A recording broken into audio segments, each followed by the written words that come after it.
Hey listeners, thanks for dropping in. I'm Christy. And I'm Melissa, and this is Buried Motives, where we dig deep into the details of some of the most gruesome dirtbag murderers.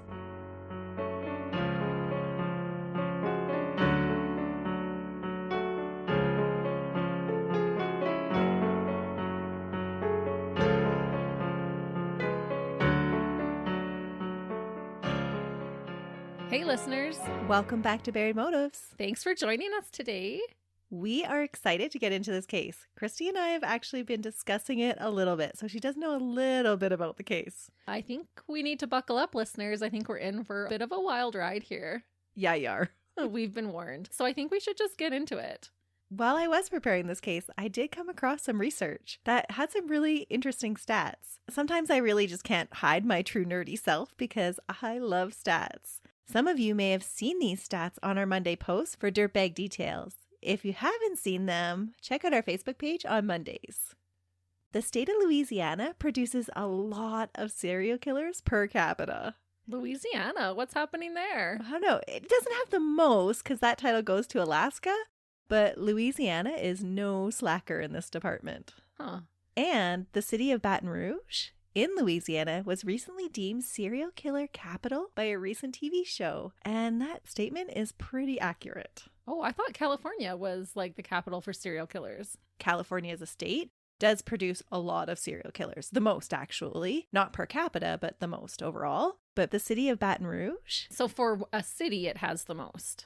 yeah, because in a 10-year span between 1991 and 2001, there were 53 unsolved murders of just women in the Baton Rouge area alone. Oh, man.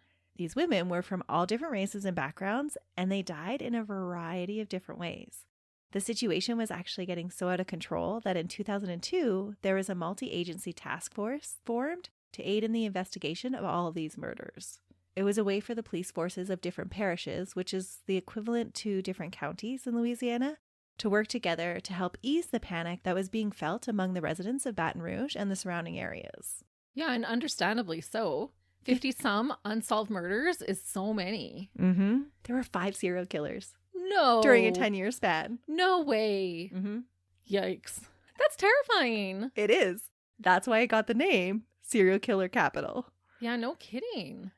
By the time the task force was created, public hysteria had reached a fever pitch. It caused a run-on alarm system, pepper sprays, and guns being bought for self-protection. Women were encouraged to take self-defense classes and never to be out alone at night or open their doors to strangers. People avoided talking to others in the street because they feared their neighbors might be murderers. That's so terrifying. Mm-hmm. I know on some of our dirtbag details, some of our listeners have commented some of the places that they've had to live and how that was just normal, people getting murdered. And that is just such a terrifying way to live. It would be. But during this time period, everyone was watching everyone, calling in tips into this special task force that was created looking for a serial killer. Wow. Because when the task force started, they didn't know they had more than one. They thought they were just looking for one murderer. Let alone 5, and how hard to keep all that straight. Mm-hmm. Unfortunately, the killer that we're going to talk about today, though, was aided by this hysteria and was able to continue his ruthless terror because of eyewitness testimony and the profile this task force had created for him. And I know you might think this a little sacrilegious of me to say because you're a huge profiler fan, but in this case, the profiler got one very important detail very wrong. Oh, that does actually happen more often than we think. Mm-hmm. But I do love me a profiler. I think that would be an amazing job.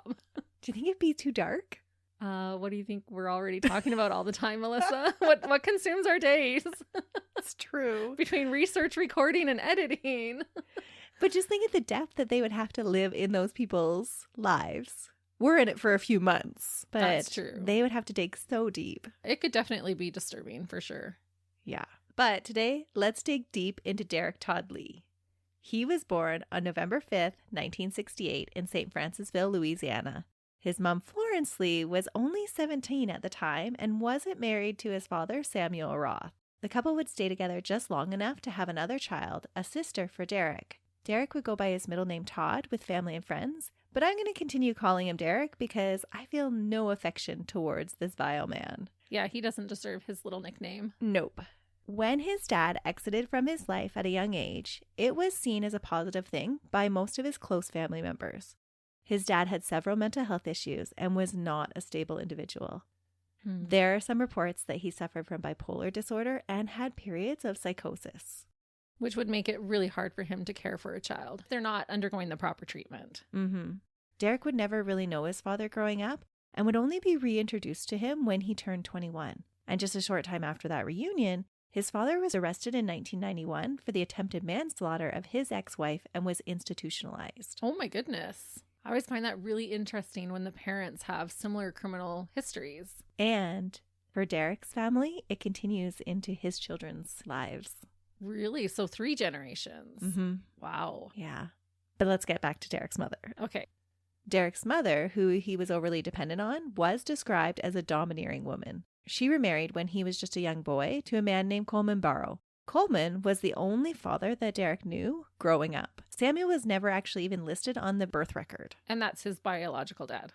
Derrick's relationship with his stepfather is reported in many different ways by many different sources. Some say that Coleman was this hard worker that cared for Florence's children like they were his own, and that both he and Florence were religious and raised their children to be good people. Some reports claim that Coleman and Derrick had a close relationship, and others say it was all the exact opposite of this. Oh, that makes it really hard when there's so many conflicting reports. Yeah. Some say that Coleman was abusive towards the young boy, and that continued throughout his childhood. And that the relationship between step-parent and child would be strained Derrick's whole life. And does Derrick ever make statements about it? Yeah, the latter story is told mostly by Derrick. And most extended family members take the first viewpoint. Oh, so it's hard to say, though, because when it's a dirtbag murderer saying, yeah, my stepdad was mean or abused me, is he trying to justify his actions? Yeah. Or is that really happening? And were the family members just sweeping it under the rug, so to speak? It's hard to say in this account because some of that sweeping under the rug does happen. But there was one psychological report done on Derrick later in life that made the claim that the physical punishment that Derrick endured was pretty typical of the time frame. Okay. So that's the only kind of evidence there is of it. Right. And what was allowed to fly back then does not fly anymore. That's right. But regardless of the severity of the physical abuse, it did occur, and it seemed to be pretty formative in Derrick's life. So no matter how severe we would perceive it to be, Derrick perceived it to be severe, and Right. it disrupted his bond with his father. That makes sense. All sources agree that Derrick grew up around numerous extended family members in a big supportive community that was for the most part a happy environment. Derrick lived in a small settlement of independence just outside of St. Francisville, in an area that locals called Lee's Quarters. Lee's Quarters was on Blackmore Lane, and it was a collection of homes and trailers. It was there that Derrick was surrounded by his aunts, uncles, and cousins. By his sister's later accounts, this was a close-knit, loving community. Derrick reportedly had 13 siblings or half-siblings and a multitude of cousins to play with as a child. Oh, wow. That's a lot of kids. It was this whole little village made up of his family. It sounds super fun to grow up that way, but that's a lot. That's a lot of mouths to feed. That's a lot of kids to take care of. And it seems from his sister's reports, it was like everybody just kind of took care of everybody else's kids. It was like a village.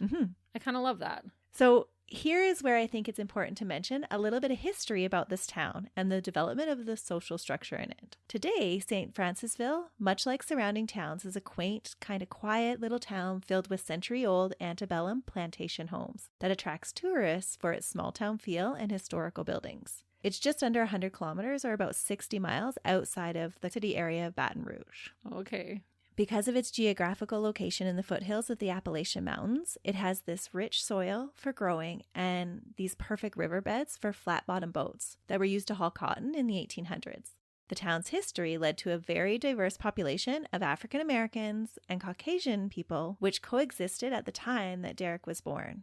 But the coexistence as we know it wasn't always harmonious. Probably mostly wasn't harmonious, if we're being honest. Yeah.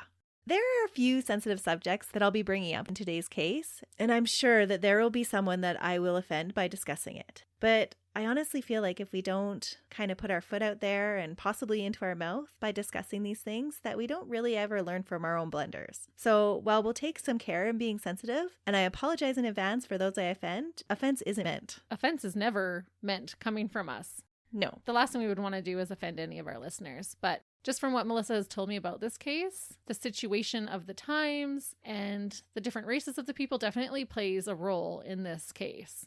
Absolutely. And in 1970, the Louisiana courts ordered that all schools must integrate.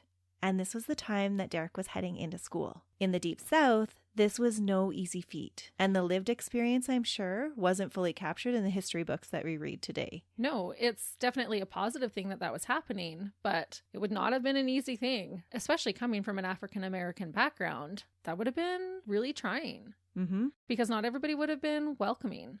Not at all. And in this little area of the world, the integration went worse than most. Oh, no. Schools complied to the order by opening their doors but separating classrooms for Black students and white students. It wasn't exactly the idea behind the law. The situation was made even more tense and created even more hostility as beloved Black principals in Baton Rouge lost their jobs to apparently more qualified white principals. Preferential treatment was given to one race over another based solely on skin color. People took to the streets to protest, and riot gear and gas masks were often resorted to in the multiple violent confrontations that happened. Oh, man. So it's not really like a honest integration. It's Black children are allowed to now enter white schools. Yeah, but you'll have your own classrooms. Keeping them separate. Ugh. And it seems to be an ongoing issue today. In the most recent data that I could find from 2018, 23 of Louisiana's 69 school districts are still under a desegregation order because they still haven't made all the necessary changes to be considered legally integrated. What? Get out. It seems so wild, doesn't it? 2018, that's like right now. That blows my mind. How terrible. Yeah, you think that we talk about these things and they're way back in history, and it's actually not. No, people are still going through this BS. Yep. And that was the world that Derrick grew up in. People were segregated, even though integration was the buzzword of the time. Derrick grew up in a world that made a big deal about which people were allowed to be in certain places and which people had more power, all based on the color of their skin. Ugh. And who's to say, as a child playing with his cousins in Lee's quarters, how much of this he took in? But I think his future victim type is interesting in light of the social conflicts that he was raised in. And that's why I brought it up. And that's the only time we bring up race and that kind of stuff is when it does play into the case. Because it does in some of the cases that we have already covered and probably some that we will still cover one day. Yep. Having put all that social stuff aside, Derrick himself, as a child, was a unique individual. When he began school, Derrick was slower than other children his age to catch on to concepts, and he was teased mercilessly for continuing to suck his thumb and calling the teacher mama. Oh. To make him even more of a target to other students, he had chronic asthma, and he had to go through speech therapy so he could be better understood.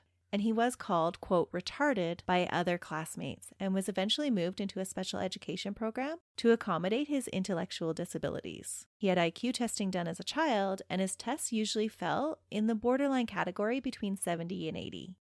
He did have some outlying results on either side of that occasionally, but for the most part, he was considered borderline to low intelligence. So that's a rough start in the situation that he is. Yeah. He would struggle throughout his school years and eventually drop out in grade 11. His one accomplishment in school was playing the drums in the school's marching band with his cousin Ray, who he was the closest with. It's too bad. Grade 11, you've almost made it. But we're not there to live the trials that he was going through at that time. Right. I think he had other things preoccupying his time by that age.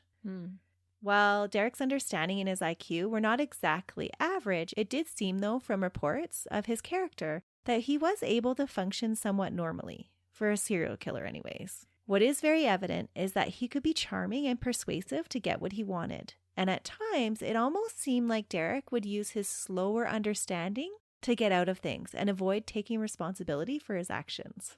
Oh, which would kind of make him way more cunning than anyone would expect. Right, for his IQ level. Yeah. So he was smart enough to use it to his advantage. Yes, absolutely. Huh.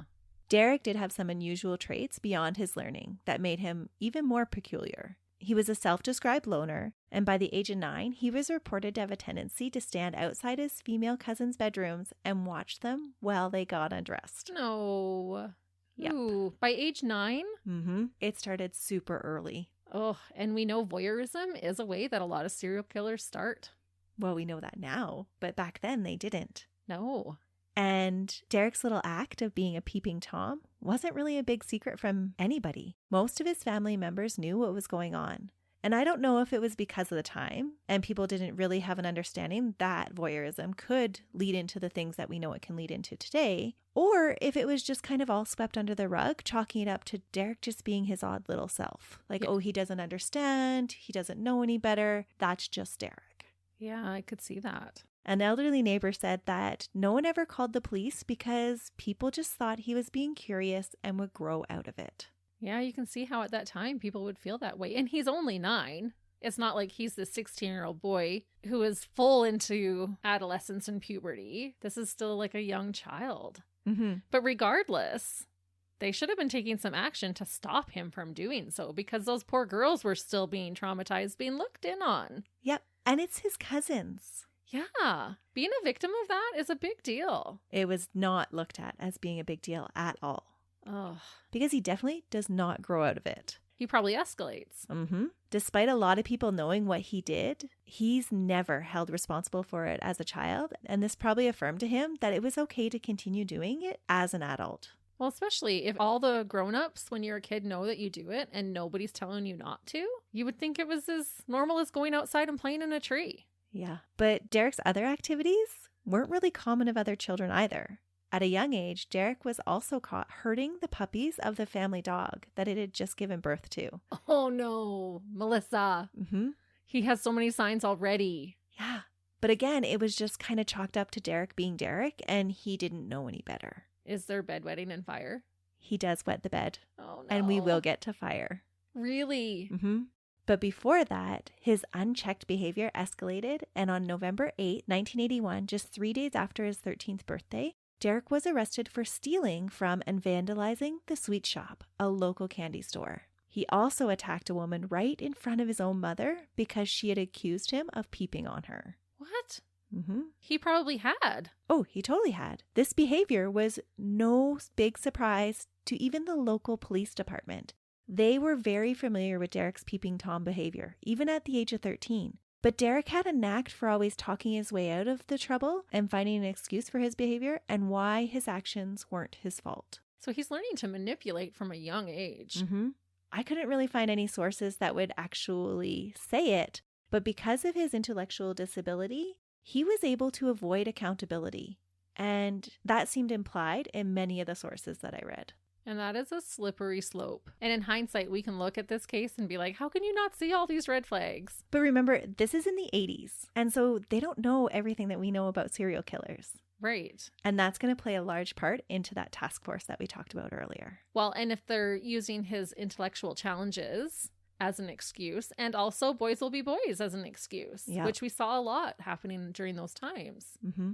For the robbery and the vandalism, Derrick pled guilty and was put just on probation. It was his first offense, and he didn't know better after all. For the peeping Tom complaint, it definitely wouldn't be his last. By 1984, he had started to venture into St. Francisville and the surrounding areas around his home to peer into women's windows, watching them undress. And just like when he was a child, none of these violations were ever taken seriously when they were reported. He was just watching after all. He hadn't done any real harm. That is harm. That's a violation. Mm-hmm. Oh. But it just wasn't viewed that way at that time. At the age of 16, on August 8th, 1985, Derrick was arrested again. This time it was for attempted second-degree murder. Whoa, that escalated. Mm-hmm. He pulled a knife on another boy at school while in a rage and charged at him with the intent to kill him. Again, he was released. This is the most bizarre of things to me. I guess the courts just felt like he really couldn't be held responsible for his outburst. And so the charges were actually dismissed. And that's what's so frustrating is when people are not really held criminally responsible, but then nothing is done to prevent more action like this happening. Where are the resources to then help him not do this again? And manage these outbursts, right? Exactly. It just doesn't happen. It doesn't even happen that much now, let alone in the 80s. No. In the same year, he set his own car on fire trying to collect insurance money, but was unsuccessful. His plan was pretty see-through to the police and to the insurance company. But again, he wasn't held accountable. There was no charges for anything. Yeah, because that should have had some fraud charges in there. Yep. In the early fall of 1988, Derrick met and married Jacqueline Denise Sims. Unfortunately, the marriage was rocky almost from the get-go. Derrick was frequently violent towards Jacqueline. Not a big surprise. And by the spring of the following year, she had filed charges against her husband for physical abuse and threatening to kill her father with a gun. Again, Derrick was not held accountable. And Jacqueline stayed with him despite everything. And everything was a lot. In the years to come, Derrick would spend a lot of time in and out of the legal system in Louisiana. That is so frustrating when we see that happen. And it seems like it happens the most with serial killers, where they get these little slaps on the wrist, in and out of the system. And it makes you feel like their future victims' lives could have been spared had something different happened during this time. I strongly think that all of his victims could have been prevented. Because Derrick's rap sheet is lengthy. From disturbing the peace to trespassing to robbery and attempted murder, he was well known by the police department in his area. Yeah, and attempted murder, that's a big one. That's not one to sweep under the rug. No. He was rowdy at bars and by this time had taken to entering people's homes like he owned them himself. Sometimes he stole things, but not always. It seemed that he just kind of got off on the thrill of being somewhere he wasn't allowed to be. Ironically, his sneaking into people's homes wasn't that sneaky, and he was often caught in the act. It sounds like he is just escalating and getting more brazen, but he never has a consequence. So he's just learning that I can do whatever I want and nobody can stop me. Yeah, police would be called, they would arrest him, he would spend a couple of days in jail, he'd go through the court system, they'd decide that he'd go on probation or he'd get a sentence and then it would be suspended, and he wouldn't really end up doing any real time. Yeah, it's like a little pat on the tush. There you go. Be a good boy now. Yeah. So in one of these instances, when he was sneaking into people's homes in November 1992, the Zachary resident caught him as he was coming out of their bedroom. Oh, how scary.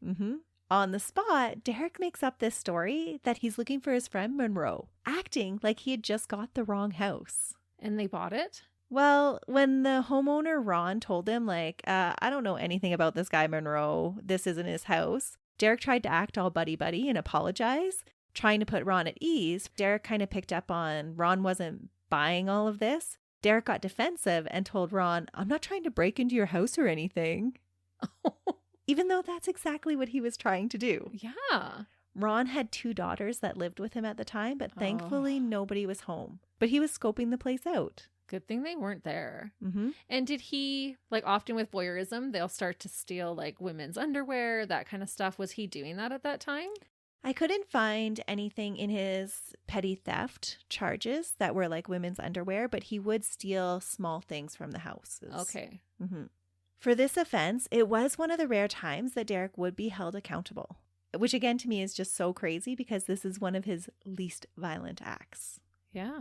He just got the right judge that time. But this kind of thing would happen over and over and over again. Occasionally, he would receive short sentences of hard labor, which always seemed to be reduced from the original term. And then he would be released on probation, usually unsupervised probation. So does that mean he doesn't have to check in with a parole officer? Yeah, he was just on probation. And as long as you don't get caught doing another offense, then you're good to go. Okay. You're not being monitored, but if you get caught with something else, then you'll be in extra trouble. That's right. Or that's the idea behind it anyway. In some cases, he would hit the jackpot and the charges against him would just be dismissed altogether. For one of his many charges, he was actually ordered to undergo therapy in 1989, but he just never showed up. Oh, and they didn't enforce it. No one followed up. No, not at all. But through all this, Derrick was learning some really valuable lessons, at least for him. Through his interactions with the law, he was learning how to be charming and how to put people at ease, to convince people that he was harmless. So he would appear before these judges and plead his case about how he wasn't a harmful person in society. He was just doing these petty things. You're still breaking the law, kid. And it was with all these new skills that he kind of developed a different personality. He became this kind of super charming Casanova that could woo almost any woman at the bar, despite having a wife at home. Oh. By 1992, he and Jacqueline had had 2 children, a little boy and a girl. And Derrick was reported by some to be a good father that provided for his family. But I think most of those people making those reports were getting their information from Derrick. Because I think if anybody had asked Jacqueline, I think the story would be very different. From his employment records, Derrick had difficulty keeping a job, and they frequently had money problems. Derrick also spent a lot of time at the local bars schmoozing other women. And Derrick wasn't just going after women at the bars. His sense of entitlement and violent outbursts were hitting the next level. In 1993, a teenage couple parked in a cemetery behind the Oak Shadows subdivision hoping for a little alone time on a rainy night. That is exactly the opposite of what they got. Unbeknownst to this couple that were going at it hot and heavy in the back seat, Derrick was watching them, and that's not all he wanted to do that night. With him, he carried a long harvesting tool. It was described as being a long cane-like knife that resembled a sword or a machete. As he approached the car in the pouring rain, dressed neatly like he was going out on a night in the town, the girl in the car, Michelle Chapman, saw him open the door. He started hacking at the couple. Blood was flying everywhere in the close confines of the car. Both of these victims would be maimed for life and probably would have died if it had not been for an approaching car. A Zachary police officer had seen the commotion going on in the car illuminated by the car's interior light and had driven up to investigate. So he's seeing it from a distance, watching all of the dark figures move across the light in the car because the car door was open. And he's like, what is going on in the cemetery? Oh, Melissa, this is like exactly like a ghost story. Mm-hmm. There's that one like folklore story about that where the kids go to make out and the guy with the hook comes scraping on the door. That's what this is giving me right now. And that's what happened. As the Zachary police officer was coming up, though, Derrick sees the lights approaching and he fled, leaving his weapon behind. But for some reason, he takes the couple's car keys with him. What? Mm-hmm. Okay, I can't even get over this yet. How terrifying. You're hot and heavy in the middle of a makeout sesh in the back seat, and all of a sudden this man with this big long blade opens the door and starts hacking at you? The victim, Michelle, she said she was trying to get away. She climbed out of the back seat, tried to get in the front seat, went to start the car, and there's no car keys. Oh, so he is smart. Mm-hmm. He knew to grab them so they couldn't drive away. Yeah. As the officer approached, he thought that he saw something fleeing in the shadows, but Derrick would never be officially connected to this crime until years later. Oh, and that is a huge escalation to want to chop the two of them up. Just out of the blue. It was almost like that outburst that he had when he was 16. In this, he was just watching them make out. So he's already being a creep. And then, oh, I'm going to go get them. Mm-hmm. Like he's a married father by now. With 2 young kids at home. Gross. That is terrible. But I'm so glad they survived. It was a miracle that that cop showed up when he did. Yeah, that was not by chance. I don't think that couple was meant to die that night. No. But once again, Derrick walked away from a crime that he had committed without any repercussions, despite his escalating behavior. Oh. In 1996, Derrick's father-in-law died in an explosion at work. As part of the lawsuit settlement, Jacqueline received $250,000. Whoa. Derrick took full advantage of his wife's loss and began spending money like crazy. Oh. On fancy clothes, cars, and nights out at the bar. That he's spending on other women. Mm-hmm. But even living the high life wasn't enough to keep him from peeping into other women's windows. The women he was able to pick up in bars weren't the women of his fantasies. On February 19th, 1997, around 9 p.m., Derrick was spotted in the Oak Shadow subdivision creeping around. He was stopped by a police officer and questioned. Derrick made up again another story on the spot about his truck being broken down and about just being on his way to his girlfriend's house to use the phone so he could call the repair guy. When the officer asked him more questions, Derrick couldn't come up with the girlfriend's name or exactly where she lived. This was all a little fishy to the officer, so he frisked Derrick and found a knife in his front pocket and a pair of work gloves. Ooh. But because Derrick technically wasn't doing anything wrong, the officer drove him back to his truck, which miraculously started right away, and off Derrick drove without any further questioning. The only reason that this report exists is because the officer had noted that there had been a rash of peeping Tom incidences in the area. And so he noted it down just for interest's sake. And it was the peeping Tom. Uh-huh. Or at least one of them. Yeah. On July 31st of the same year, Derrick was arrested by Detective David McDavid for 6 counts of peeping Tom, criminal trespass, and burglary, all in the Oak Shadow subdivision after multiple complaints had been received. In one of these situations, the police had actually chased Derrick in his truck up and down Highway 964 in Louisiana and even into the graveyard that he had attacked the couple in, but they lost him. It was only after the conviction that McDavid learned that Derrick had also been seen in the same area in February. When he charged him with those 6 counts, he didn't know the other officer had already stopped him on one account. These 6 counts were all potential victims that he was stalking. This is just one of the many times that police will come so close to capturing Derrick. And it is really sad. How many lives could have been saved had they just kind of put the pieces together? Derrick pled guilty to all of these charges and was fined and sentenced to 2 years of probation and psychological testing. Oh, again with the probation. Are they at least going to follow up on the psychological testing? Well, the testing and therapy that was recommended was to take place over a 3-month period. But Derrick worked his magic again, and after just 2 sessions, he had the psychologist write to the judge claiming that Derrick had, quote, cooperated fully with the intent of the therapy, and he was sincere and honest. I was pleasantly surprised with the extent to which he is a good verbal therapy participant at this time in his life. The psychologist then told the judge that he was changing his recommendation from the 3-month-long therapy to just the 2 sessions that Derrick had already completed. What? You can't even get anything accomplished in 2 sessions. Your first couple of sessions is usually just talking about what's going on. You're just barely scratching the surface after 2 sessions. That's what I thought. That must have been some self-reflection that he was sharing to convince that psychologist that, yep, he's good. He understands what he's doing and why he's making these choices. Oh my goodness. I could see if they were like 8-hour-long sessions, but I'm sure they weren't. No. While on probation this time, Derrick continued to disregard any of the stipulations put on his freedom. And why not? He had never been held accountable before, to any real extent. And that lack of accountability had dire consequences. He was even able to manipulate a psychiatrist who specializes in matters of the mind, and he was able to manipulate him. So he would be feeling invincible at this point in time.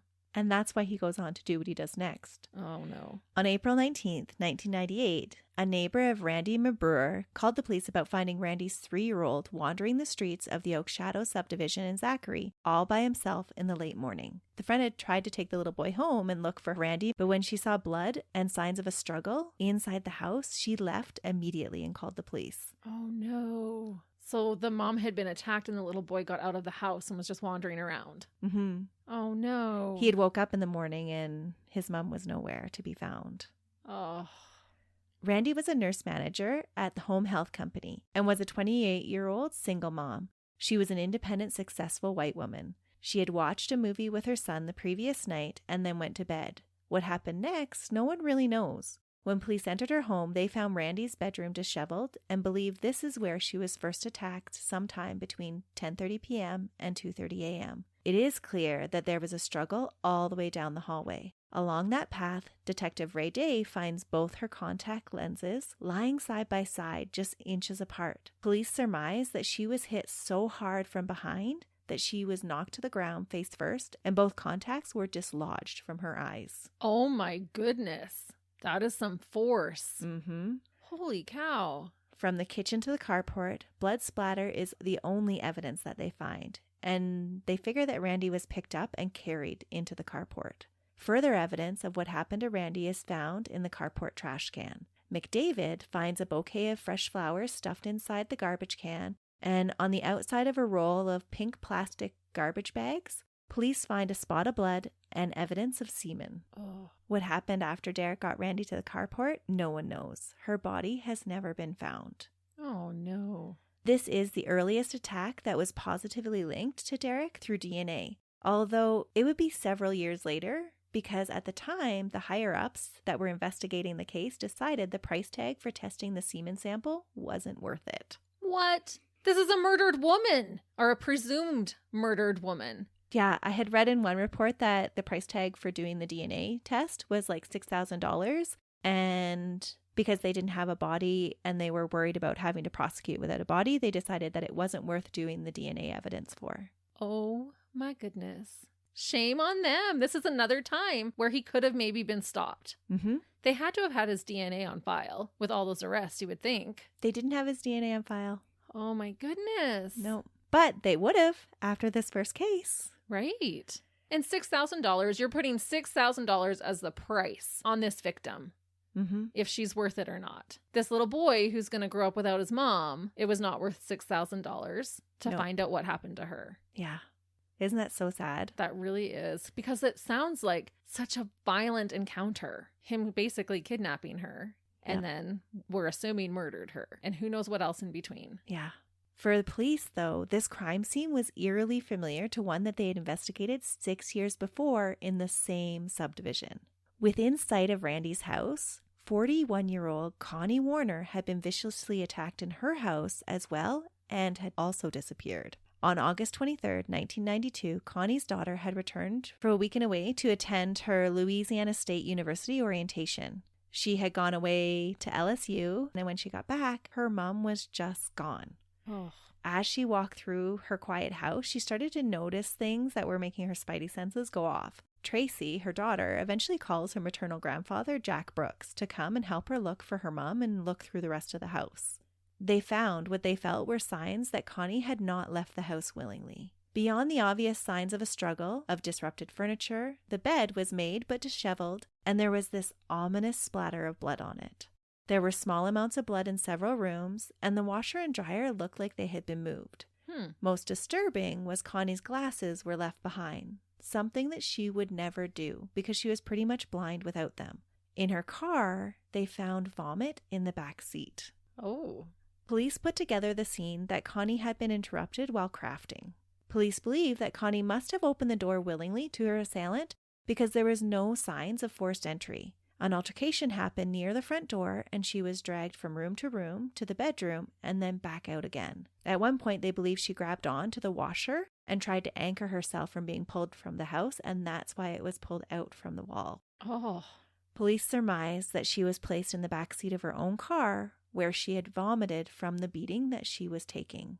Her car was thought to have been used to dispose of her body because her father had recently done an oil change on her car and noted the odometer reading when he changed the oil. When the car was processed by the police, that odometer was found to have the same amount of kilometers that would have accounted for the distance from the house to the place where Connie's body was found 2 weeks later by a truck driver in a drainage ditch off of Pittsburgh Ave near Capitol Lake. Unfortunately, the successful 41-year-old's nude body had been ravaged by Hurricane Andrew as well, and no evidence would remain that would lead to her killer. Oh my goodness. So was the car found there, or he brought the car back? He brought the car back. Wow. That just shows how brazen he is to bring it back. He wouldn't have known if they were looking for her by then.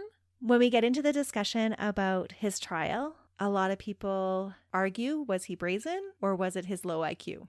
Well, I think he's brazen. Because he's been getting away with it for so long. Why not? Yeah. And maybe didn't want them to find the body. So if I bring the car back, they're not going to know where to look. Yeah. Originally, in this case, the prime suspect was the daughter's boyfriend, Andrew Burgo. In their first statements to police, there were inconsistencies between Tracy and Andre's statements because they had snuck away for the weekend and not been completely honest with Connie.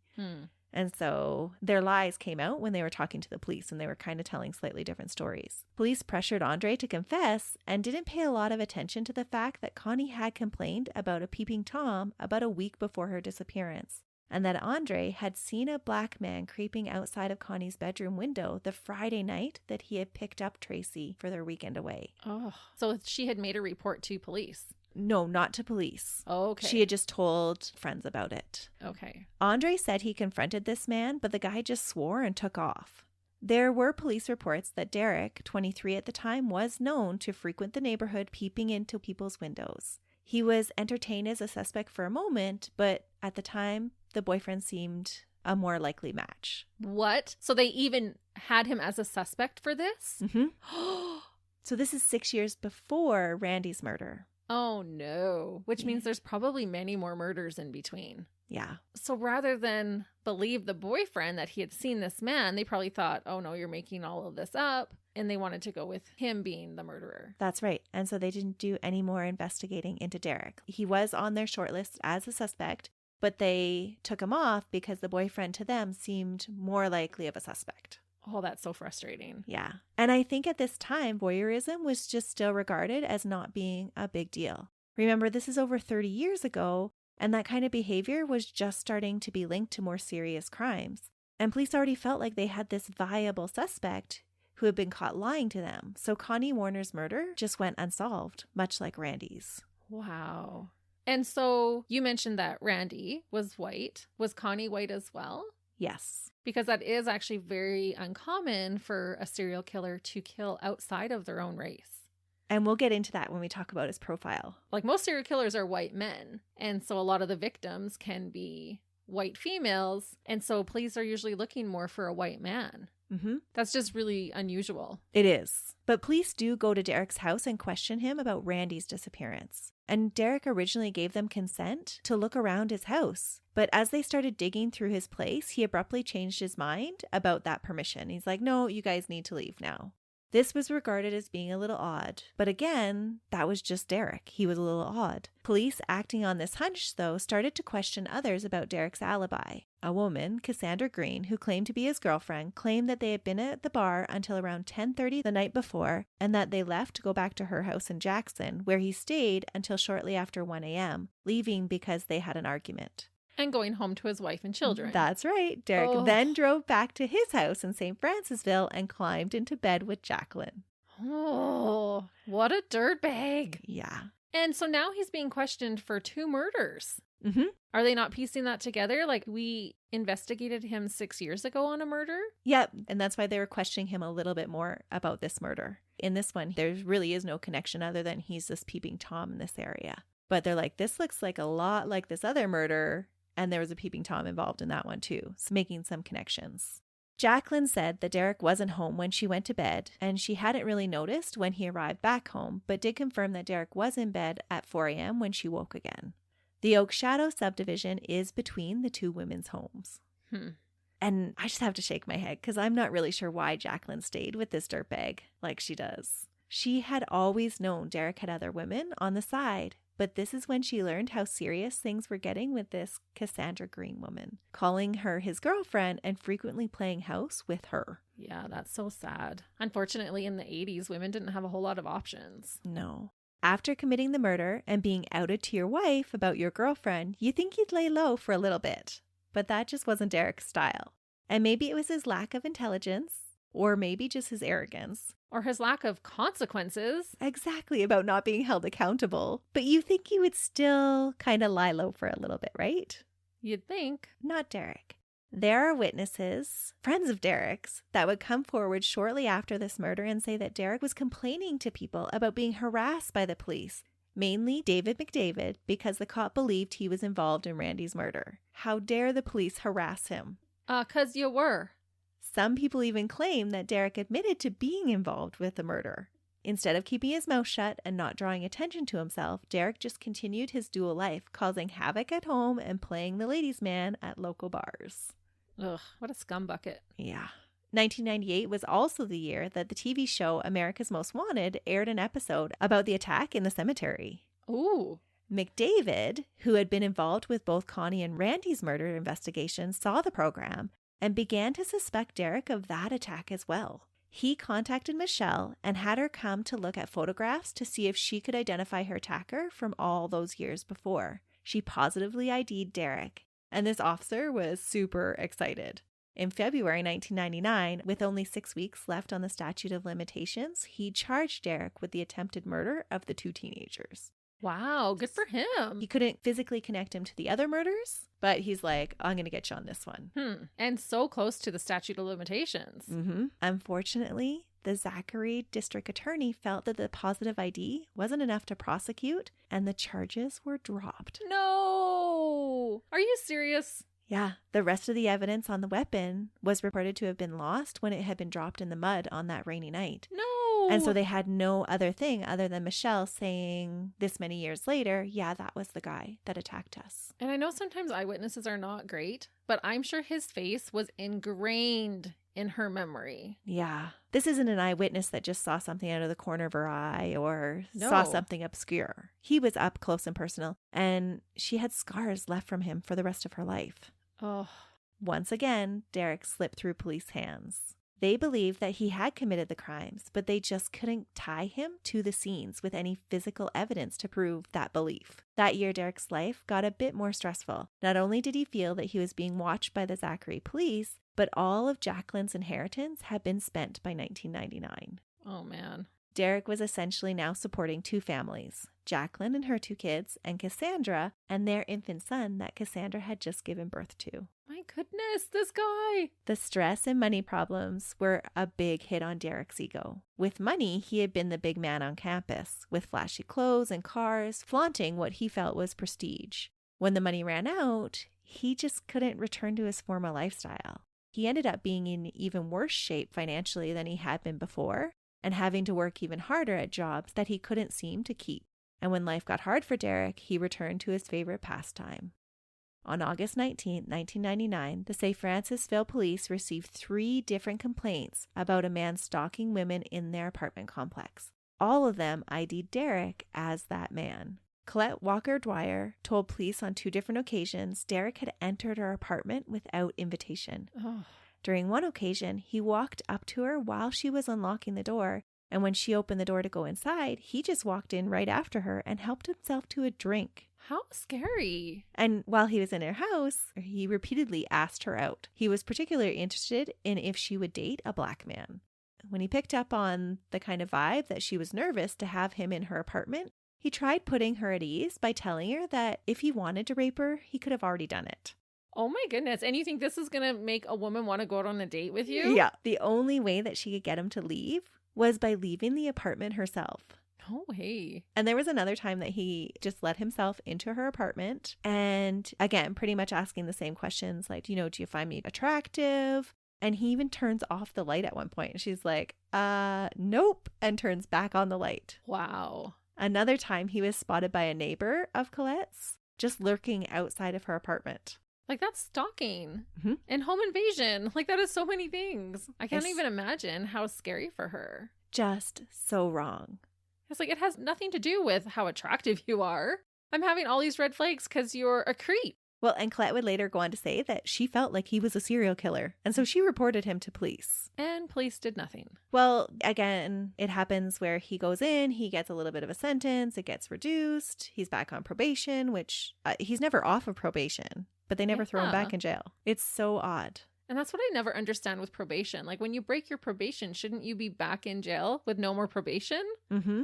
All the time that Derrick was looking at these other women, Jacqueline just ignored it. If he was picked up by the police for doing it and spent a short period of time in jail, it was almost like a vacation for her. She was just happy that he wasn't at home. Oh, because he was abusing her too, you said. Yeah, these times were kind of welcome for her. Yeah, she was just another one of his victims. Unfortunately for Derrick, Cassandra wasn't as agreeable as his wife to his lifestyle choices, and they began to argue and fight frequently.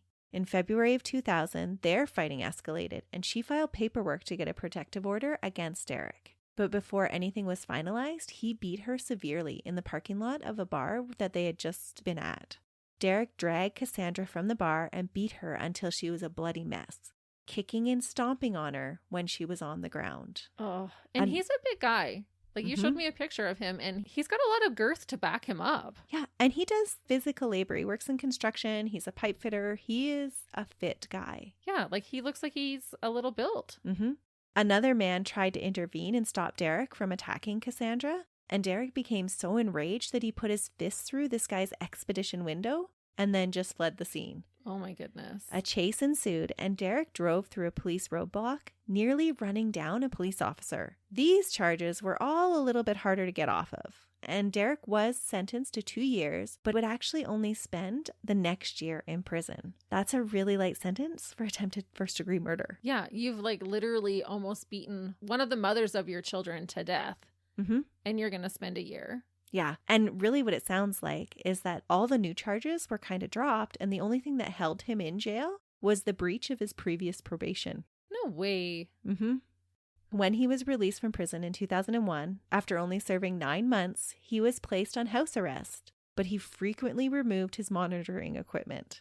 Instead of having his bail revoked again, he smooth-talked his way out of returning to prison and got the equivalent of a slap on the wrist. Oh, this is so frustrating. So many times they could have caught him. Like, why even do that? Why even put him under house arrest if he can break it and have no consequences? Yeah. Throughout all of his relationship troubles, Derrick continued to spy on women, and these women had all similar attributes. Unlike his wife and girlfriend, the women he spied on all had lighter skin with dark eyes and dark hair. That was his type. They were all successful and all appeared to have their lives together. Do we ever find out? Is there a specific woman that he's hung up on to make him target this specific victim type? So there are psychologist reports later on through the trial that talk about how his upbringing and being segregated led him to desire the things that he couldn't have as a child. Like he wasn't allowed to have the white teacher. For him, it was viewed that whites were more prestigious, and he was always after this prestige. And so that's why he wanted to dominate white women. Right. And I wonder if because there's such a array of different type of looking white women, for him to be so specific about the dark eyes and the dark hair, like I wonder if there was a teacher that he admired or wanted as his teacher, or like I wonder why he got hung up on that specific appearance of a white woman. Yeah, that would be interesting to learn. But in the psychology report, it didn't say that there was a particular woman. They just felt that that was maybe what led him to choose this victim type. Okay. There was something about that look that triggered him. Yeah. And there was kind of indications, like when he was talking to Colette, he was like, well, you're a white woman. Would you ever want to date a black man? And she's like, yeah, sure, but not you. Yeah. Right. Through several of his interactions, he was always pointing out the differences. Well, because he had experienced that segregation and that racism. From a young age. And unfortunately, that plays a huge role into his capture, or his non-existent capture, for a long time. Yeah. So on September 23rd, 2001, the urge to kill overtook Derrick again. 41-year-old Gina Wilson Green was an attractive and successful registered nurse who lived on Stamford Ave in East Baton Rouge, an address near LSU. She was described as being outgoing, vivacious, and full of life. In the weeks leading up to her death, she had shared with her ex-husband Mark that she was feeling uneasy in her home, but just couldn't pinpoint the reason why. She had mentioned to both Mark and her mother that she felt like she was being watched. Oh, that's so creepy. Yeah, it is. She was being watched by this dirtbag. She was. She was found dead in her bed on the 24th. She had been sexually assaulted and strangled to death. Like the other two women, she was white, and just like their homes, there was no sign of forced entry. But inside, the home told a completely different story. And this is the first time that they have a body that will give them some evidence, right? That's right. There were clear signs of a struggle throughout the home and down the hallway to the bedroom. Her clothes and earrings were found strewn about, and her shoes were found in 2 different rooms. Police found that her purse and cell phone were missing, along with the shorts that she was believed to have been wearing. With the assistance of her cell phone provider, Singular Wireless, police were able to locate the items a few weeks later, along with a towel that they believed had come from Gina's home. They were found dumped behind a warehouse on Choctaw Street in Baton Rouge. The same DNA profile was collected from the elbow of her blouse, her denim shorts, and the towel. So they did find this DNA profile, and they did test it. Originally, Mark, the ex-husband, was the prime suspect, but he was quickly eliminated as such. And at the time, there were no other suspects to test the DNA against. So it was put into storage, and her death received very little press in East Baton Rouge, because at the time, it was only 2 weeks after the 9/11 terrorist attacks, and newspapers and news media were all preoccupied. Oh, the world was overwhelmed at that time. And so her death wasn't in the media a lot. That was unfortunate timing. On January 14th, 2002, Geraldine DeSoto met Derrick. The young, attractive 21-year-old LSU student had just come home to the Adias Trailer Park in West Baton Rouge. She had just paid her next semester's fees and was preparing to go for a job interview. It's believed that she was murdered between noon and 2 p.m. when Derrick happened upon her while traveling to pick up his paycheck from work.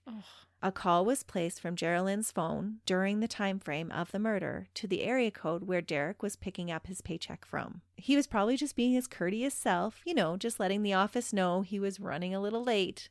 He just had something to do. Yeah, sorry, I got held up. I'm actually murdering someone right now, but I'll be there as soon as I can. To pick up my paycheck. Oh, and in the middle of the day, like broad daylight. A boot print was found at the scene, and the door was found slightly ajar. But other than that, there were no signs of forced entry. There were obvious signs of a struggle in the house. Geraldine had fought to the bitter end. Derrick beat her over the head with a phone and stabbed her 3 times. While injured, she fought to get away and ran towards the bedroom where her husband kept a shotgun. She was able to get the gun before Derrick descended on her, and in a blind rage, cut her throat from ear to ear. And then started stomping on her. So she never got to shoot him? Nope. Oh. but they know that she had the gun in her hands. Oh, I cannot even imagine. No. Because even just grabbing that gun, you'd have a little bit of hope, but that would be so panic-stricken that it would be even hard to function in that moment. Yeah. Geraldine was found by her husband when he came home from work around 7 that night. Once again, the husband was the prime suspect. This time, there was a history to support that suspicion. Darren DeSoto had been known to beat his young wife and was overly possessive.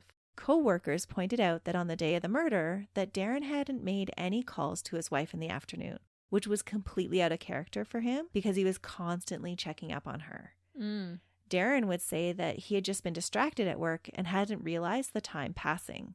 Darren eventually would be cleared by DNA evidence found underneath Geraldine's fingernails during autopsy. She had fought for her life and collected evidence that would identify her killer. Darren's DNA was found, but only in small, insignificant amounts. Good for her for fighting. Another individual, the murderer, was the major contributor. At the time, though, police had no clue who that could be, because this is outside of Zachary, where the police have caught on to him. Oh, no. And he's going from area to area now. Last time it was East Baton Rouge, this time it's West Baton Rouge, and these are all different parishes, so the police departments aren't connected. Oh, that's really unfortunate, because had they been, they could be like, oh, he's wanted over here, or he was looked into for this crime or charged for this. Yeah. Unfortunately, the sample under Geraldine's fingernails had been overwhelmed by her own DNA as she had grabbed at her own throat, so a full profile couldn't be created. But she had tried to staunch her own blood flow, and in that, all of her blood had become mixed with the skin fragments underneath her fingernails. The Louisiana Crime Lab instead relied on the YSTR DNA test that looks at the DNA on only the male Y chromosome. What they found was a very unique profile on that Y chromosome that wasn't shared by a lot of people in the world. And so they knew that once they had a sample to compare this to, that they would be able to identify him. But Derrick's profile still isn't on any database. Oh, man. Derrick continued to escalate despite the added pressure of police closing in on his DNA. On May 31st, 2002, Charlotte Murray Pace, who went by Murray, washed her new BMW and returned home to get ready to leave on an out-of-town trip to go to a friend's wedding. Murray was a beautiful, smart 22-year-old that had just graduated from LSU, one of the youngest students to ever receive an MBA degree. Oh, her whole life in front of her. His victims are quite young. Well, they kind of range from the 20s to the 40s. Yeah, I guess so. And that was why police had a hard time kind of distinguishing which ones were his victims, because he does have a broad range. When her friend Rebecca arrived at her Charlotte townhome to pick her up around 2 p.m., she found Murray on the floor between the bedroom door and the bed. The bed was made, but completely soaked in blood. Rebecca, unable to find the townhouse portable phone, used her cell to call 911 and then flagged down a passing police officer. When police investigated the crime scene, they found no signs of forced entry. And once again, it was evident that Derrick's victim had tried to fight him off all over the house. A clothing iron was found in pieces near Murray's body, and the heating element was covered in blood. The handle and the cord were missing, along with the house's phone. Murray had only lived in the house for 2 days when she was murdered. Oh, no. Before moving, she had lived just 3 doors down from Geraldine. Oh, my goodness. It seems like he's going door to door. Yeah. Like as he's murdering one, he notices the next one. Or even while he's stalking the one, he probably is like, okay, I'll do her next. I'll get this one done and then I'll move on to her. And he followed her to her new house. Yeah. Like the other crime scenes, personal items were found missing. Murray's brown Louis Vuitton wallet and the keys to her BMW were gone, along with her cell phone. But police were able to find a footprint from a Rawlings athletic shoe that was approximately size 10 to 11, so its size matched the other footprint that they had found. Murray's autopsy revealed that she had received 4 blunt force injuries to her face and head that had fractured her skull, and then she had been stabbed over 80 times with 2 different weapons, a knife and a flat-headed screwdriver. 80 times? That is rage-filled. Yeah. And they think that it might have been so rage-filled because she fought back so hard. Yeah. Her cause of death was exsanguination. Swabs were collected from Murray's exposed body. Her breast, buttocks, and inner thighs all captured DNA profiles that again proved to be very unique. 1 in 3.6 quadrillion. Whoa. Yeah, I'd say that's unique. The investigative team for Murray's death ran the sample through the database they had, and at the time, there was no match that was found. There was also no connection made between the murderer and the emergency call that had been placed just the day before from a neighbor that had reported a black man wearing only tube socks masturbating in his vehicle while watching the Charlotte apartment building. Oh. She had provided an accurate description of Derrick, but the West Baton Rouge police force wasn't as familiar with Derrick as the Zachary police force, and he again evaded detection. This is so frustrating, Melissa. Oh, it's going to get so much more frustrating. Left unchecked, Derrick struck again in Brewbridge, 45 minutes west of Baton Rouge, on July 9th, not even 6 weeks after he had viciously murdered Murray. But by some miracle, this woman would live to tell the tale. Oh, good. From her lived experience, we gain insight into how Derrick was able to enter so many women's homes with no signs of forced entry, and the games that he tried to play. Diane Alexander was an attractive nurse who had enjoyed a rare morning off and was making lunch and heading into work when there was a knock at her front door. Remember, by this time, media and police were telling everyone to keep their doors locked and be wary of strangers. Mm-hmm. When she opened the front door, there was Derrick, all clean-shaven and nicely dressed, introducing himself as Anthony. He fed her a story about looking for directions to the Montgomerys, a house where he was supposed to be doing some work. When Diane said that she didn't know the family, Derrick, posing as the gentlemanly Anthony, asked to borrow her phone so that he could check his information. And this was pre-cell phone age where you could just Google the address. Pre-smartphone age. Yeah, I guess smartphone. Yeah, because they did have cell phones. So being a little cautious, but still wanting to be kind, Diane handed over her cordless phone and phone book to Derrick on the porch and then went back inside, closing the door behind her. After a few minutes, she went back to collect her phone, and that's when Derrick struck up a conversation about the gospel music that he could hear playing from her kitchen, telling her that he sang in the choir. Trying to lure her into a conversation, he begins to ask Diane if her husband might know the Montgomerys that he is looking for. But Diane, who is cooking lunch and has to get to work, is getting a little bit impatient with the stranger that just doesn't seem to be taking the hint that she really doesn't want to talk to him. Yeah. She responds to his question with, "Look, my husband is not home." Oh, he was just fishing for that. That's when Derrick's demeanor changed, and he pushed his way into her mobile home, grabbing her by the throat and threatening her with a knife. Diane says that he pushed her down on the floor and told her that he had been watching her. Oh my goodness. He is literally what nightmares are made out of. From Diane's account, he tried to rape her, but he had difficulty because he couldn't get an erection. When that happened, he flew into even more of a rage and started beating her. He then cut a cord from her phone and started to strangle her. As Diane fought for her life, she was able to get her fingers between the cord and her throat, buying herself some time. As she was passing in and out of consciousness, her son Herman happened to arrive home. Oh. He noticed an unfamiliar car in the driveway, a Mitsubishi Eclipse with a Hampton Has It plate on the front and a dent on the hood. When Derrick heard him in the driveway, he took off fleeing out the back door, but not before stomping his full force down on Diane's stomach. Herman found his mom on the living room floor in a pool of blood with a fractured skull. Oh. He leaves his mother and jumps back into his car and chases Derrick, who is fleeing in his own vehicle. What? During this chase, Herman is able to identify a tan phone cord dangling out the car window. The attempted murder weapon.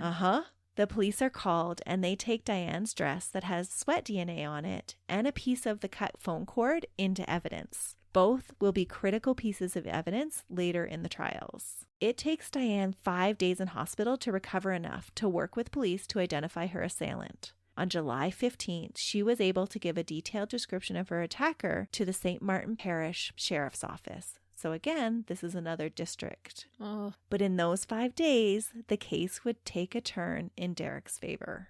No, quit saying that. I know. Before we go on to what happens next, I think there are a few things to unpack from this attack. First of all, not being able to perform sexually. I started to wonder, had he started to need violence to get off? Or was he having sex with the bodies after death? Ooh, that's a gory thought. It is a gory thought. But I thought how interesting that he was trying to rape her but couldn't. That is true. And so why couldn't he? By Cassandra and Jacqueline's reports, he never had a problem. Well, and we do know with any type of perpetrator, they need more and more stimulation. And that's why they escalate, because what did it for them before does not do it anymore. Mm-hmm. And so he was holding her down, and he wasn't actually brutally stabbing her. And both of his crimes just prior to this had been vicious, bloody attacks. Right. Where the woman had fought back brutally. So he wasn't getting that violent stimulation this time. Well, I wonder if that's what it was. Could be. And after almost getting caught, this will be the last time that Derrick leaves a woman in her home. After this, he starts to take them to other locations. And I think that maybe Herman walking in kind of shakes his confidence a little. Or maybe it causes him to be a little bit more careful. Yeah, I could see that. He seems to kind of be regressing and going back to what he was doing originally by taking the women out of their house. Yeah. So I think he had just gotten so comfortable, like, oh, I can just do this right in their home. I don't have to be bothered. And now he's a little spooked. I think that's what happens.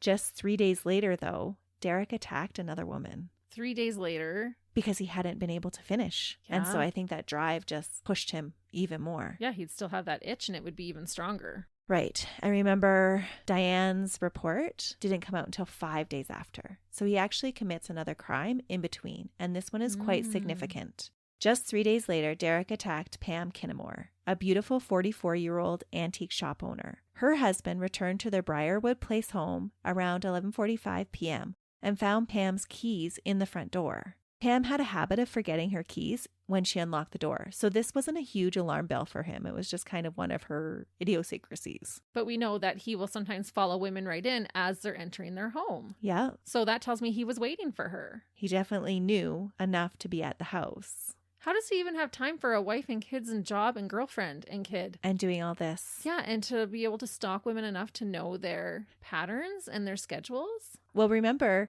Jacqueline doesn't like him when he's at home. She never questions when he's away from home. Yeah, but still.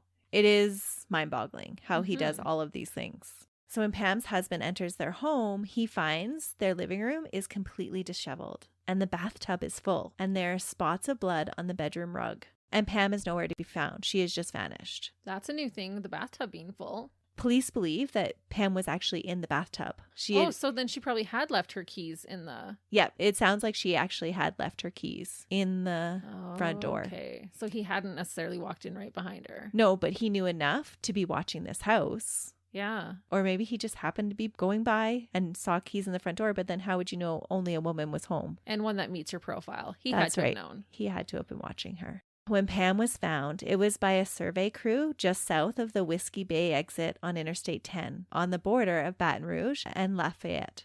Her body, beaten and exposed to the heat and the elements, was unrecognizable. Her autopsy showed that before she died, Pam had put up a fight. She had defensive injuries on her hands, left arm, and knees. The report concluded that she had been strangled with a telephone cord and had 3 knife wounds across her neck ranging from 4 to 5.5 inches in length. He'd almost decapitated her. Oh, that's so brutal. It was also found that she had been raped vaginally and anally. Unfortunately, the DNA collected was not a full profile, but was enough to be matched partially if they had another sample to compare it to. With little evidence to go on, police asked the public for help, and witnesses start calling in tips. A woman claimed to have seen a white pickup truck driving westbound on Interstate 10 about 3 a.m. on July 13th. The woman thought that she had seen Pam's body in the truck slumped over in the passenger seat. The driver was slight in build and pulled off of Whiskey Bay exit, close to where the remains were found. The concerned citizen had described the truck as a white GMC or a Chevy single cab truck with a fish symbol on the rear left side of the truck, and the partial license plate had been JT341.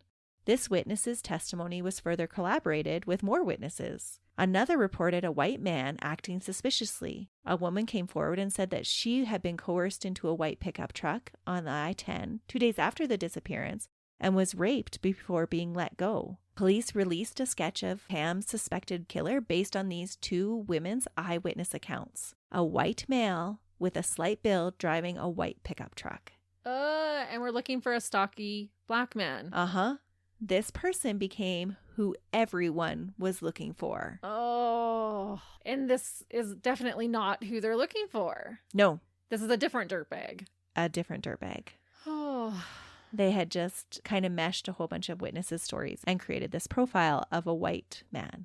By the end of July 2002, it was becoming very clear that Louisiana had a serial killer on their hands, and that police from different parishes were going to have to work together to solve the case. If only they hadn't let their egos get in the way, it might have gone a little better. What?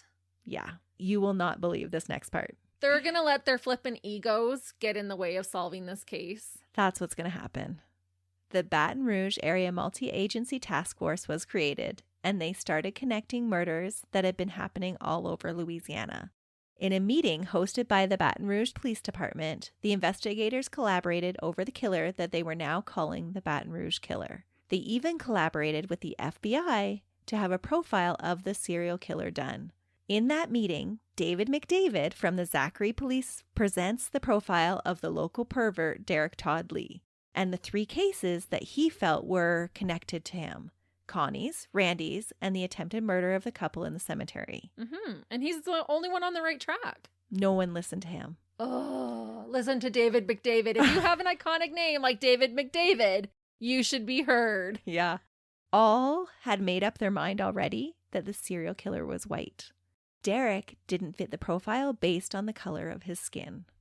And that's what we have to understand is just because it's not the usual profile, just because this typically would be a white man, it doesn't mean it always is. And you can't make the evidence fit into your little tiny box. But that's exactly what they did. Oh.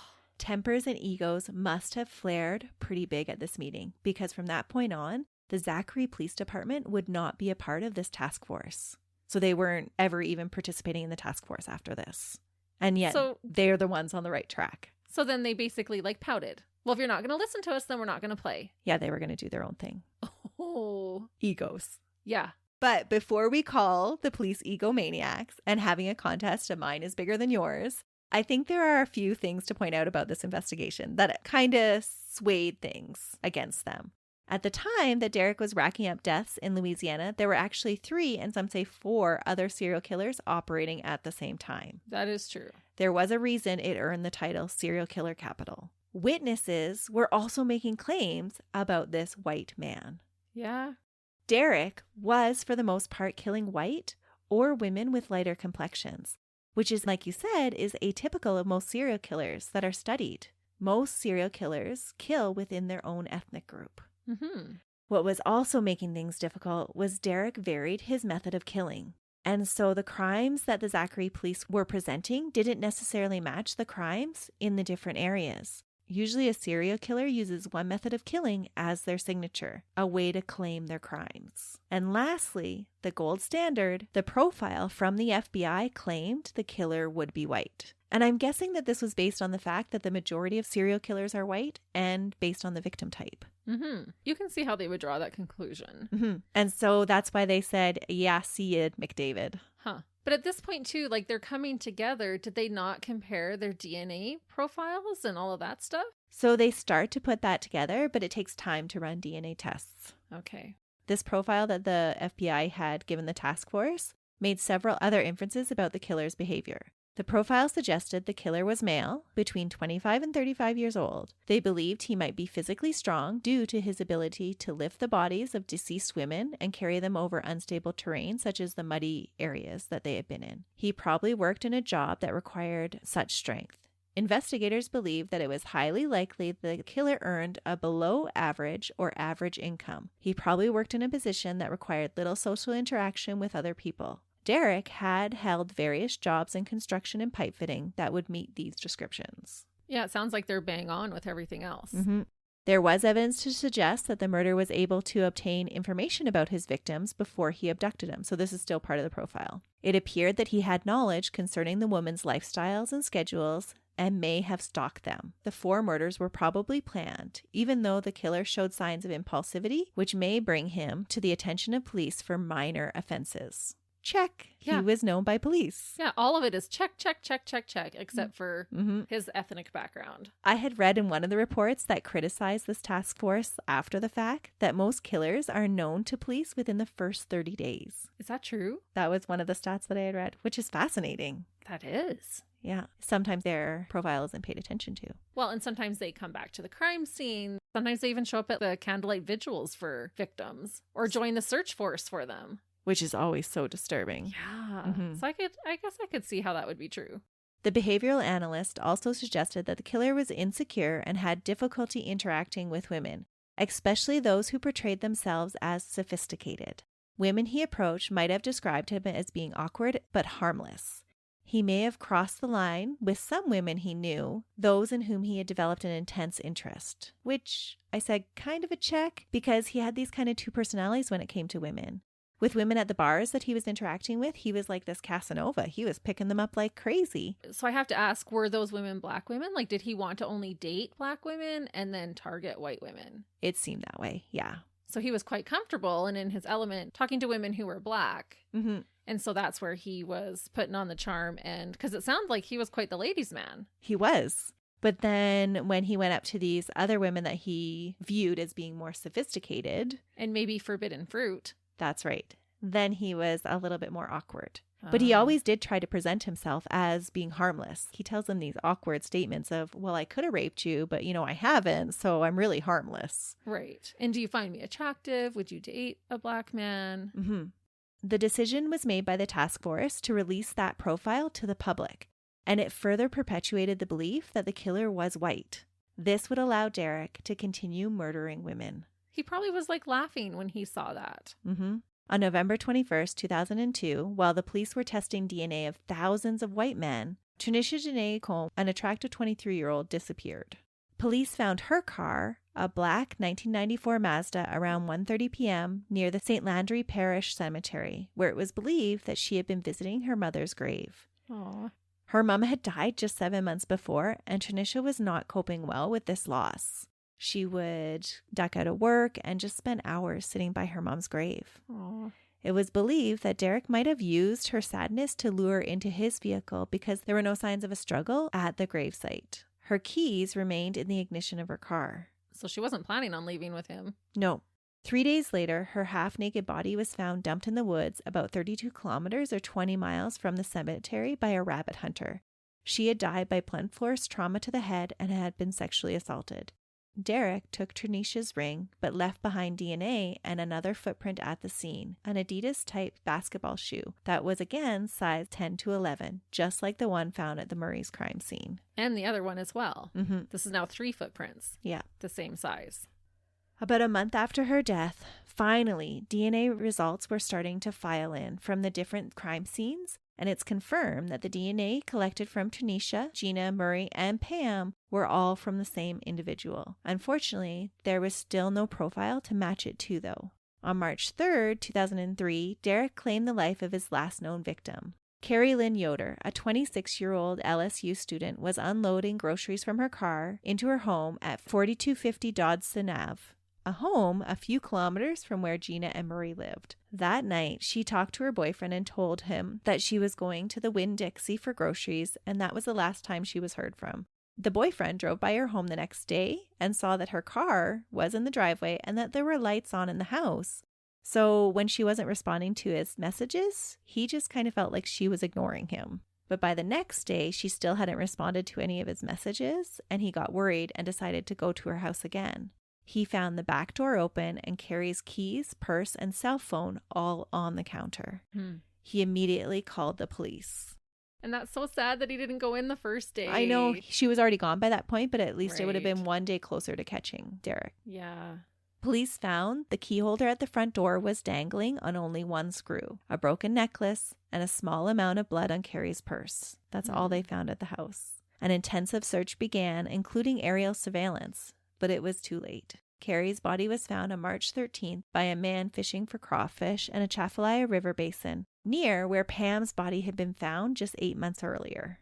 Oh. She had been raped, beaten, strangled, and stomped on. Oh, the stomping. That's so vicious. Yeah. Later during the trial, it was shown that Derrick had made 2 calls on his prepaid cell phone around 10 p.m. on March 3rd from the area that the body was found in.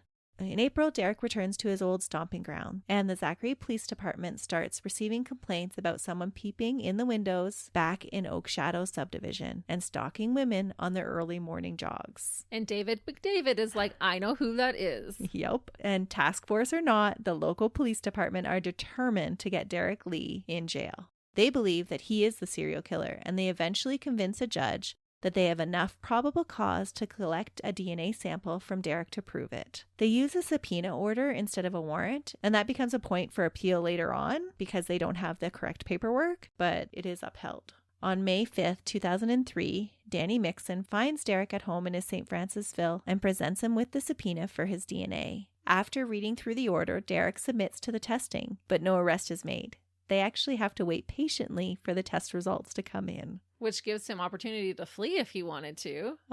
In the meantime, the task force is continuing its own investigation and rethinks the whole white Baton Rouge killer. The rethinking was based on a few reasons. On March 3rd, DNA test results come back, and investigators learn that the DNA suggests a black suspect. Just 2 days after, they decide to release the composite drawing that Diane had given police on July 22nd, the previous year, after surviving her attack. They hadn't connected her to the serial killings because she had drawn a black man, and before her drawing came out, the witnesses for Pam's murder had said it was a white man. So they were just tunnel vision on a white man. The sketch was updated on May 22nd and re-released on May 23rd of 2003 to the public, and tips started rolling in. Almost 1,800 of them. Whoa. Tips about all of Derrick's peeping Tom activities, and ones that linked the car that Herman had seen driving away from his mother's attack directly to Derrick. The description of the car matched Jacqueline's car. They had even received tips that had said contact the Zachary Police Department for more information about the guy that they had been trying to catch for years. Oh my goodness. And there was a little bit of backlash saying that that was one of the Zachary police calling it into the task force tip line. Oh. But that was never confirmed. That would be very cheeky if it was. I think it was totally cheeky. But it just shows like how much chaos and destruction Derrick has left in his path. Like how many victims he has. I'm sure there's so many, especially peeping Tom and maybe even rape or whatever he escalated to, that we don't even know about. Yeah, there's 7 that are believed to be his victims, but they can't actually tie them to them. And we'll talk about Connie Warner's case. I put that in there because it was a firm connection, but DNA actually doesn't exist for that one. Right.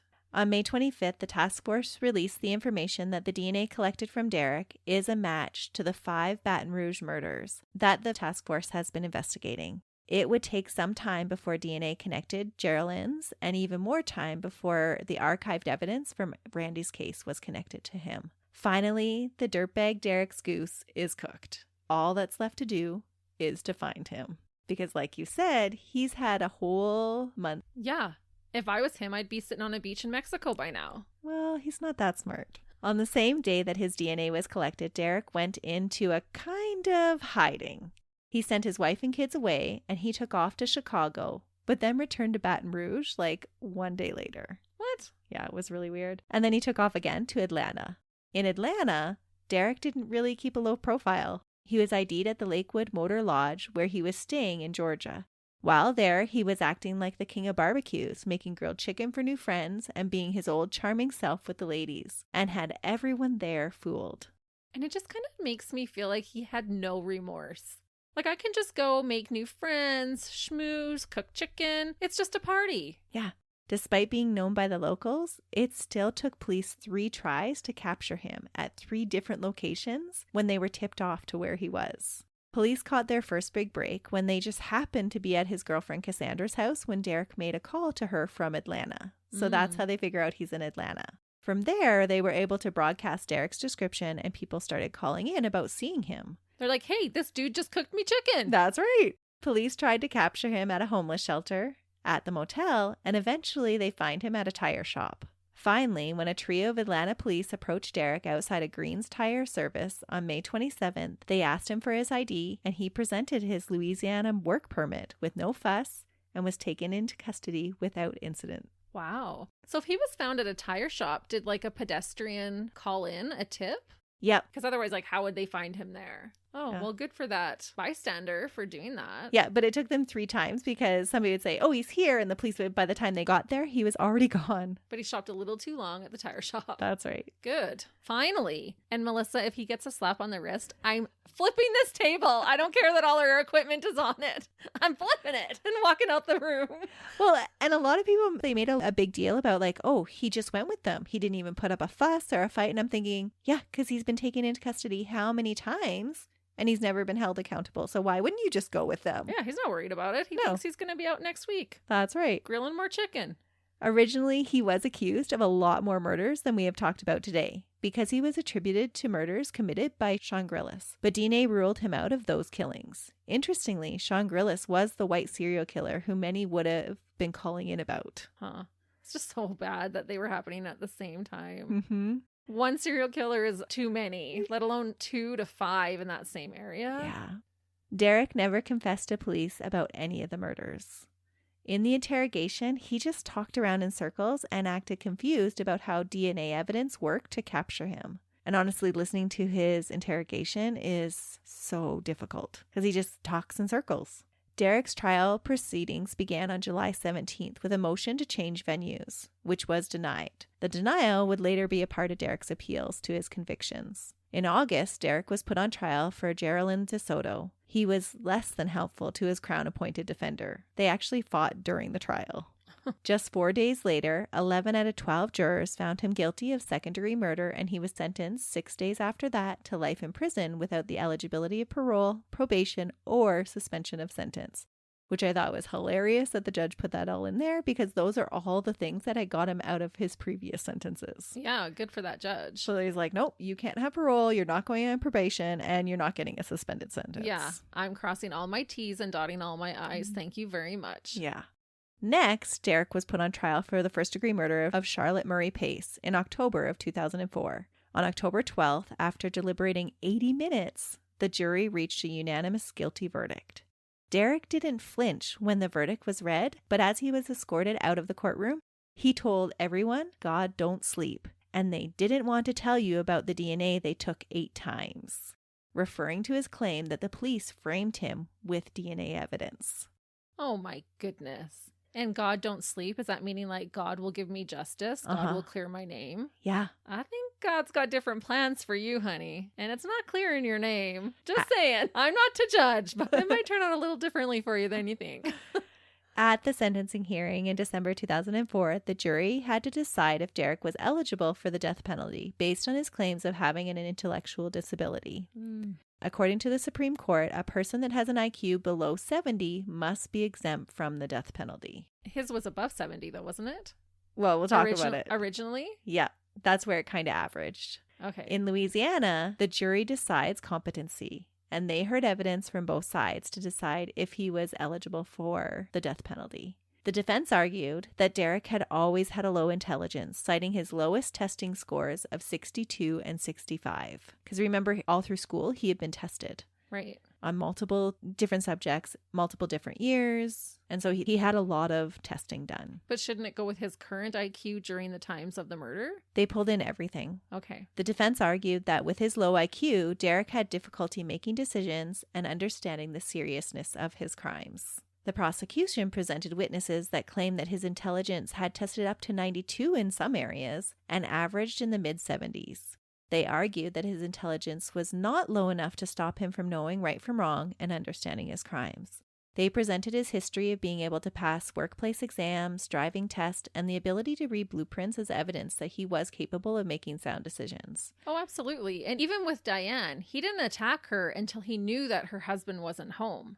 And then he started to attack her. So he had enough intelligence to know that it was wrong and that he had to do it when another man wasn't going to be around. Yeah, and I think just his manipulative nature of knowing to put people at ease or trying to put them at ease shows that he does have intelligence enough to understand what he's doing is wrong. Right. And he has premeditation. He's stalking these women ahead of time, and he's doing it secretly because he knows that it's wrong. Yeah. The jury sided with the prosecution after 93 minutes. Derrick was sentenced to death by lethal injection. After the death sentence was proclaimed, the rest of the parishes declined to prosecute at that time, but reserved the right to do so in the future. This saved all of the other victims' families the ordeal of going through a trial. There was no way that Derrick was ever going to be able to leave prison with both of these sentences, and so it was kind of a moot point to prosecute further.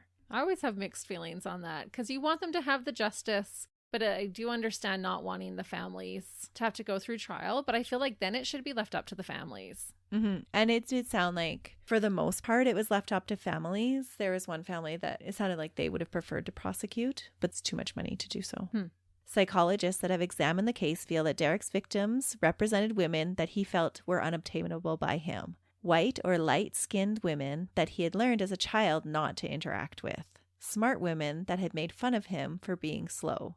His perversions and addictions for wanting what he couldn't have morphed from just looking and not touching to having to possess and control the woman for his own sexual gratification. And ultimately taking their lives. Yeah, he just needed to control every part of their lives. Yeah. Not everyone felt that this was why Derrick killed, or that he had even done any of the killings. What? Derrick's mother and Jacqueline stood by Derrick. No. They ate up the defense's case to the jury that because Derrick had been a special education student in school, he would not have been able to carry out all of these crimes that he was accused of and leave no evidence behind. Except he did, because he left all of his DNA behind. Yeah, almost every time.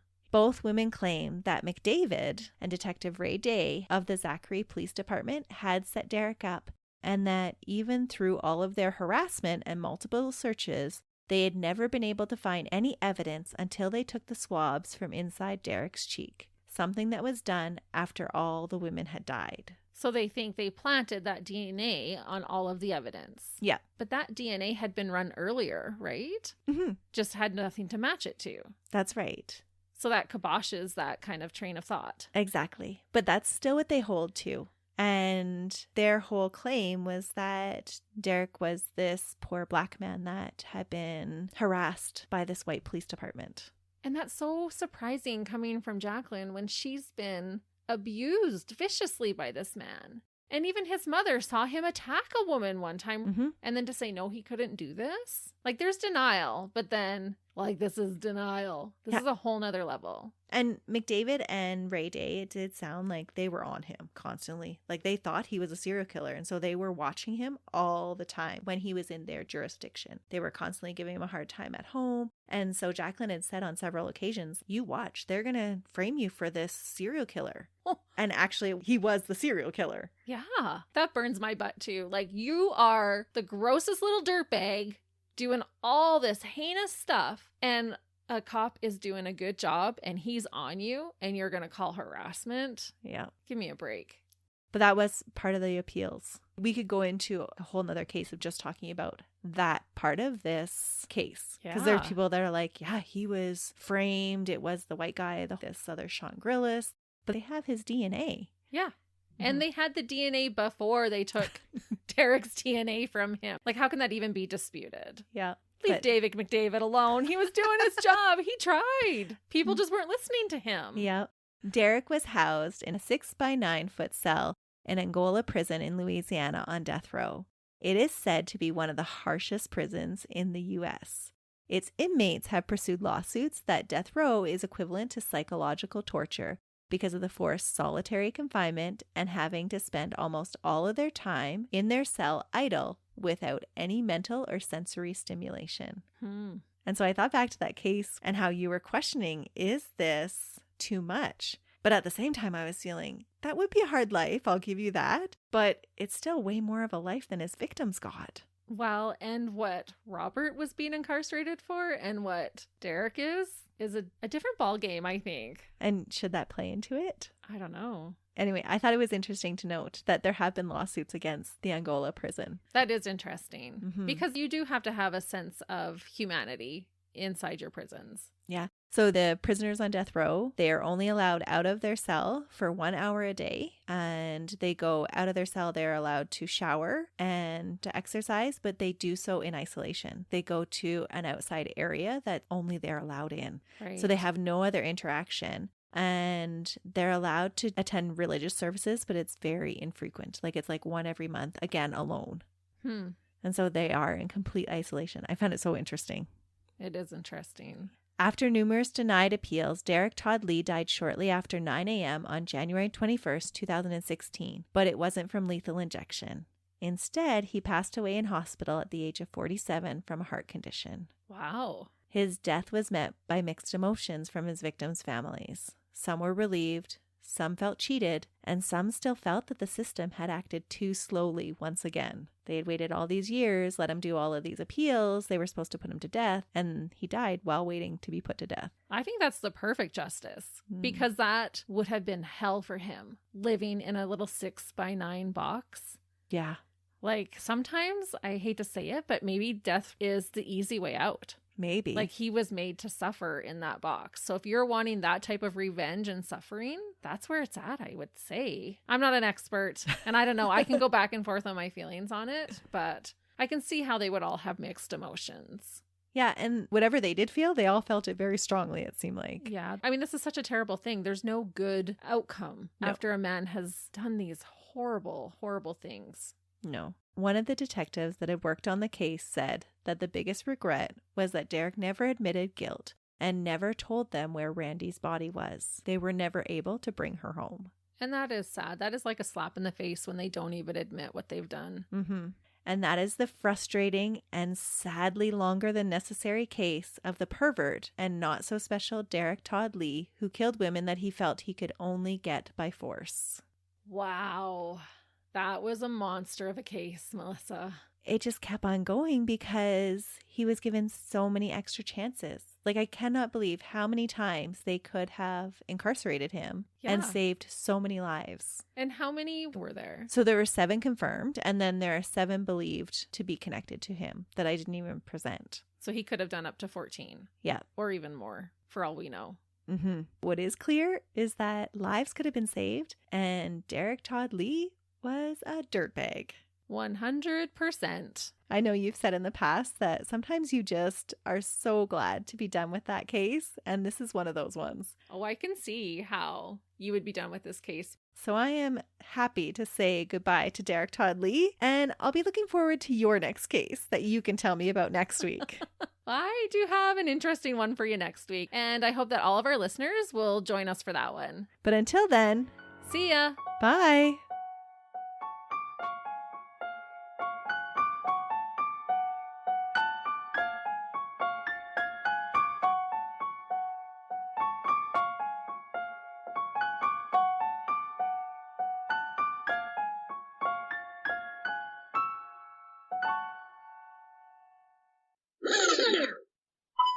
This is a good start, Christy. Father that Derrick knew growing up. We're in for a ride. I know. Okay. I'm so nervous about messing up that I can't even read. For the burglary. You and the word burglary. It's your nemesis word. It is. For the burglary. For the robbery. David McDavid? David McDavid. Okay. I'll call him McDavid from now on. I had to say his name once. Yeah. That's awesome. The other guy's name is Ray Day. Ray Day? I love it. But like your last name's McDavid. What should we name our son? How about David? We have to find some things to giggle about when we're talking about such heavy things. Yeah. But he was quickly. He was quickly. He was quickly. Don't put this in here, but I would be like, David. What? Okay, don't put that in there then. Oh my goodness. Just read the words that are there. I get so frustrated. Good job, Melissa. Yeah, I want a different ending. Okay. Well, now that I'm traumatized for the day.